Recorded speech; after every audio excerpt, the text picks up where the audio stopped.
Hello dear students, welcome to ASC starter. मैं आपको इस वीडियो में क्लास 9 का साइंस का डीओई की तरफ से प्रैक्टिस पेपर इशू किया गया ना, तो उसी को यहाँ पर मैं आंसर के साथ प्रोवाइड कर रहा हूँ। और ये वीडियो मैं आपको 3 पार्ट में प्रोवाइड करूँगा। अब ना आपका जो पेपर का पैटर्न है ना, वो सेम ऐसा ही रहेगा। अब पता है पेपर की पैटर्न में क्या चेंज किया गया है? अब ये चेंज किया गया कि सेक्शन ए में ना सारे क्वेश्चन बायोलॉजी के होंगे, सेक्शन बी में केमिस्ट्री के और सेक्शन सी में फिजिक्स के होंगे।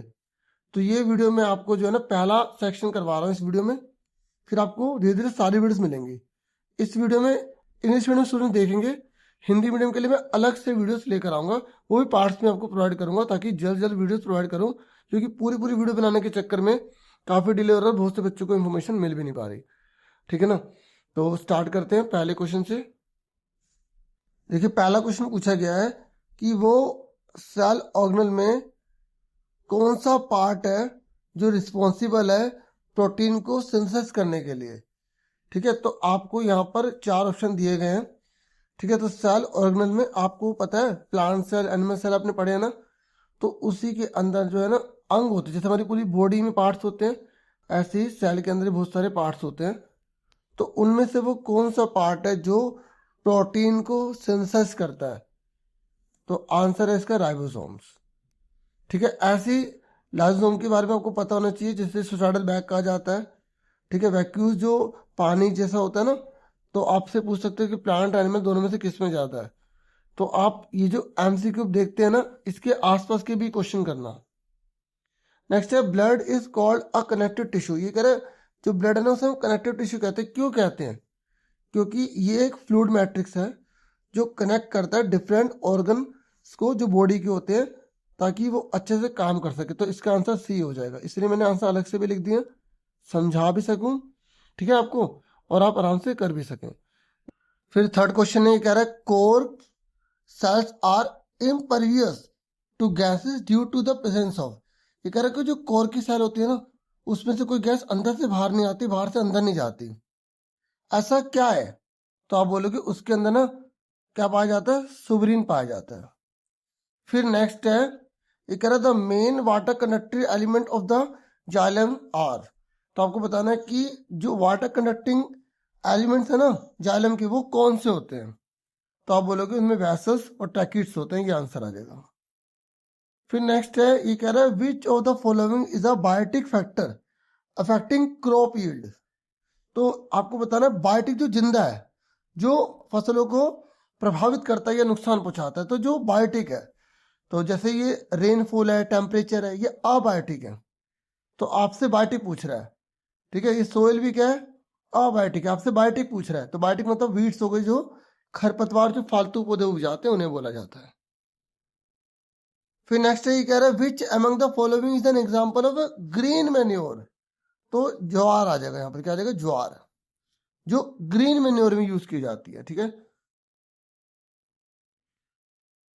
फिर नेक्स्ट है, कह रहा है what is the main objective of animal husbandry. ये जो जानवरों को पालते हैं ना, इसका मेन ऑब्जेक्टिव क्या है? मेन ऑब्जेक्टिव इसका ये है, देखो कई बार एमसीक्यू होते हैं ना, अगर समझ नहीं आ रहे ना कि क्या कहना चाहता है, तो आप जब 4 पढ़ोगे ना आपको पता लग जाएगा, हाँ ये इसी के रिगार्डिंग है। ठीक है, थोड़ा तसल्ली से ध्यान से एक एक को पढ़ोगे ना पता लग जाएगा, और हिंदी में भी लिखा होता है। ठीक है, तो यहाँ पर एनिमल हस्बेंड्री को जो है सबसे ज़्यादा जो पाला जाता है जानवरों को, उसका मेन उद्देश्य यही है कि प्रोडक्शन बढ़ जाए, जो एनिमल बेस्ड फूड है उसका। तो बी आंसर हो जाएगा। फिर ये एसेशन रीजन वाला क्वेश्चन है, बहुत से बच्चों को समझ नहीं आता ये कैसे करना है। ऐसा कोई भी क्वेश्चन आ जाए तो सबसे पहले आपको क्या करना है, ये पता लगाना है कि दोनों ट्रू है। फिर उसके बाद आपको देखना है कि क्या नीचे वाली बात ऊपर वाले के लिए लिखी है। अब चेक करो, ये कह रहा है डिफ्यूजन और जो ऑस्मोसिस है ये सिमिलर प्रोसेसेस होते हैं। अभी कह रहे रीजन इसलिए है क्योंकि दोनों में मूवमेंट्स होता है मॉलिक्यूल्स का फ्रॉम हायर टू लोअर। तो दोनों बात ठीक लिखी है, रीजन भी ठीक लिखा है, इसलिए ठीक है। वैसे जो डिफ्यूजन है वो गैसेस, और ऑस्मोसिस जो है वो पानी वगैरह में होता है, और डिफ्यूजन में गैसेस लिक्विड में भी हो सकता है, सॉलिड में भी हो सकता है। ठीक है, तो हम इसके रिगार्डिंग जो रीजन है उसकी बात सही बोलेंगे, और प्रोसेसेस भी दोनों का सिंपल है, ठीक है, और सिमिलर भी है। तो इसलिए आंसर क्या हो जाएगा इसका? ए हो जाएगा। फिर नेक्स्ट है यहाँ पे हमारा, ये कह रहा है a plant cell and animal cells were observed under a microscope. ये कह रहा है कि ये ना 9th क्वेश्चन में ना अब आपको यहाँ पे आंसर करने हैं। ये एमसीक्यू जो है ना यहीं तक थे 8 तक, अभी आंसर वाले हैं। ये आप जो है डीओ की तरफ से प्रैक्टिस पेपर इशू किया गया ना, उसी में आप भी क्वेश्चन देख रहे हो। मैं तो आपको आंसर के साथ सारे समझा रहा हूँ, ठीक है ना। चलो अब आगे करते हैं। अब नेक्स्ट क्वेश्चन आपसे पूछा जा रहा है कि प्लांट सेल और एनिमल सेल में ना आपको यहाँ पे ऑब्जर्व करना है माइक्रोस्कोप से, और फिर आपको दो ऐसी फीचर बतानी है, आइडेंटिफाई अ प्लांट सेल, जो ये आइडेंटिफाई करे कि वो प्लांट सेल है। यानी कि हमें ये पता लगाना है कि कौन सी चीज प्लांट सेल है, कौन सी जो है ना प्लांट सेल नहीं है, यानी कि कौन सी एनिमल सेल है। दोनों में डिफरेंस किस बेस पर होगा, हम कैसे कह सकते हैं कि वो प्लांट सेल है। दो फीचर आपको बताने हैं, तो इसी के रिगार्डिंग आप अलग से भी क्वेश्चन करना। तो प्लांट सेल कब कहेंगे, जब उसमें सेल वॉल होगी, जब उसमें क्लोरोप्लास्ट प्रेजेंस होगा। आपको दोनों में से एक करना है। देखो ये कह रहा है एक सेल जो डिफाइन नहीं होती, किसमें, न्यूक्लियस में, मतलब न्यूक्लियस में डिफाइन नहीं है, और मेम्ब्रेन बाउंड ऑर्गेनल भी उसमें डिफाइन नहीं है। उस प्रकार की सेल का नाम बताओ, उसका एग्जाम्पल दो। तो बच्चे समझ भी गए होंगे उसका नाम क्या है, प्रोकैरियोटिक सेल, बैक्टीरिया। अब प्रैक्टिस पेपर में प्रोकैरियोटिक के ऊपर आया है, आप यूकैरियोटिक पढ़ लो, एनिमल सेल प्लांट सेल का डिफरेंस पढ़ लो, ठीक है। तो इसके आसपास के भी क्वेश्चन अच्छे से करोगे ना, आपको बहुत बेनिफिट मिलेगा। देखिए अब मैं क्वेश्चन करवाने जा रहा हूँ। यहाँ पर लिखा है कि एनिमल सेल और जो प्लांट सेल है ना, अगर हम उनको हाइपोटोनिक या आइसोटोनिक सॉल्यूशन में रख देते हैं तो क्या इम्पैक्ट होगा। देखिए आपको पता है, आपको कि सर हमने तो ये पढ़ा था कि हाइपोटोनिक में जो सेल वॉल है, क्योंकि प्लांट सेल के अंदर सेल वॉल होती है, तो उसमें जो सेल है ना प्लांट सेल में सेल वॉल भी है, एक्स्ट्रा चीज है, तो उसके फटने के चांस कम होते हैं, जबकि एनिमल सेल जो है वो बस्ट हो जाती है। ठीक है, आपको बस ये थोड़ा बहुत ये डिफरेंस हल्का फुल्का लिखना है, लेकिन अगर आप ध्यान से सुनेंगे या समझेंगे ना, हाइपोटोनिक में फूलना जरूर है, मतलब दोनों सेल फूल जाती हैं, हाइपोटोनिक में सिकुड़ जाती हैं, आइसोटोनिक में नो चेंज।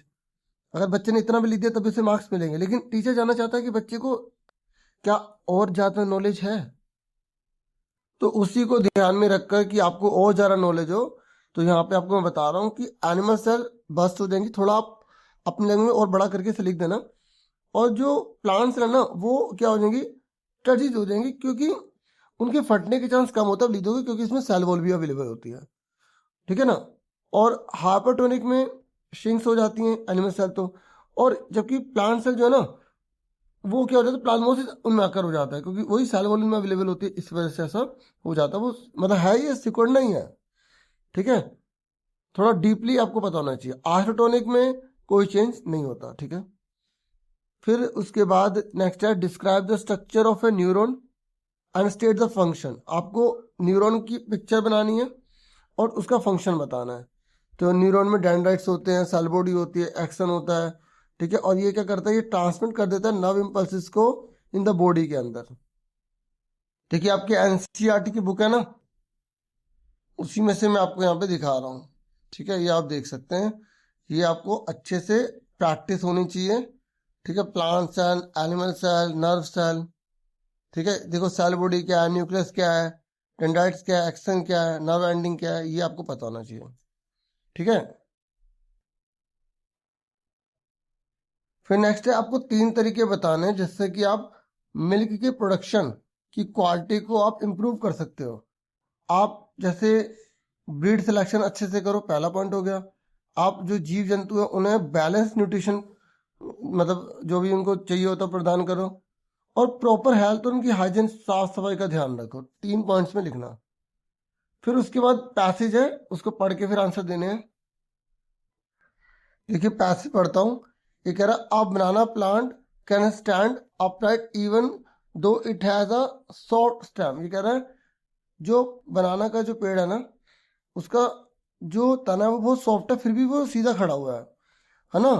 तो ये कह रहा है कि अ ट्री लाइक मैंगो, जबकि आम का पेड़ है दूसरी ओर, उसमें तो कितना ज्यादा स्ट्रॉन्ग बॉडी स्टेम है, उसका तना कितना ज्यादा स्ट्रॉन्ग है और that provide great mechanical support, और जो काफी मैकेनिकल सपोर्ट प्रोवाइड करता है।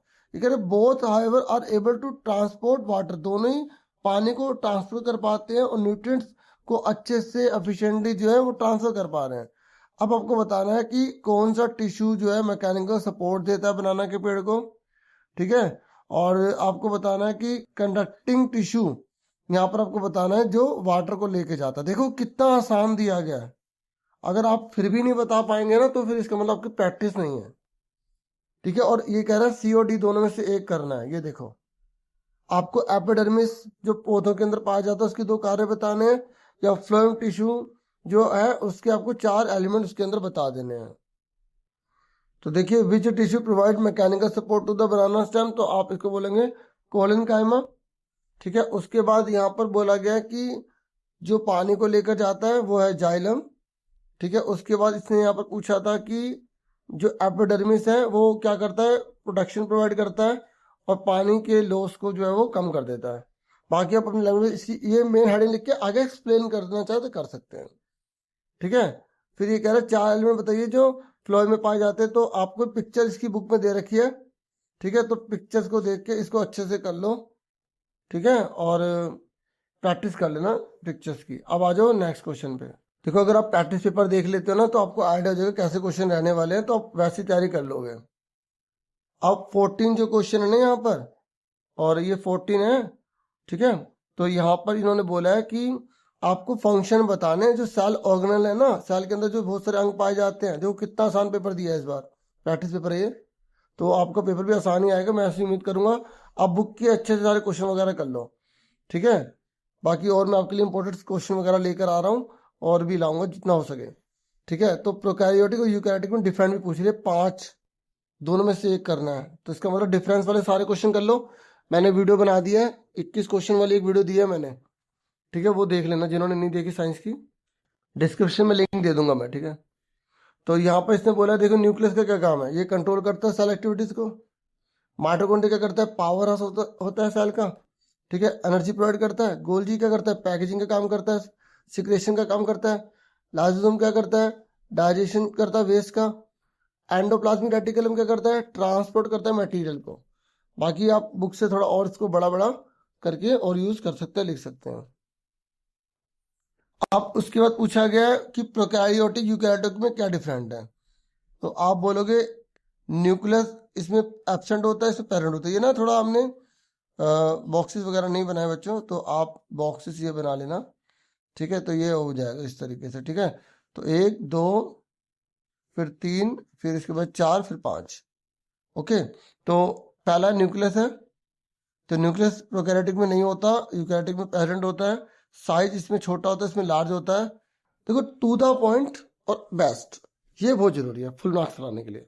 फिर आप भले इसमें एक्स्ट्रा लिखते चले जाओ, मार्क्स बहुत अच्छे मिलने वाले हैं आपको। ऑर्गेनल इसमें एब्सेंट, इसमें प्रेजेंट। डीएनए इसमें सर्कुलर, इसमें लीनियर। और बैक्टीरिया इसमें जो है एग्जाम्पल, इसमें बैक्टीरिया, इसमें प्लांट एनिमल हो जाएंगे। तो देखिए मैंने आपको अभी पार्ट 1 प्रोवाइड किया है वीडियो का, जल्दी आपको पार्ट 2 भी मिलेगा। वीडियो को लाइक, चैनल को सब्सक्राइब कर देना, पार्ट 2 जल्दी आएगा। बाकी आप कमेंट करिएगा। Thank you for watching and listening carefully. Take care dear students.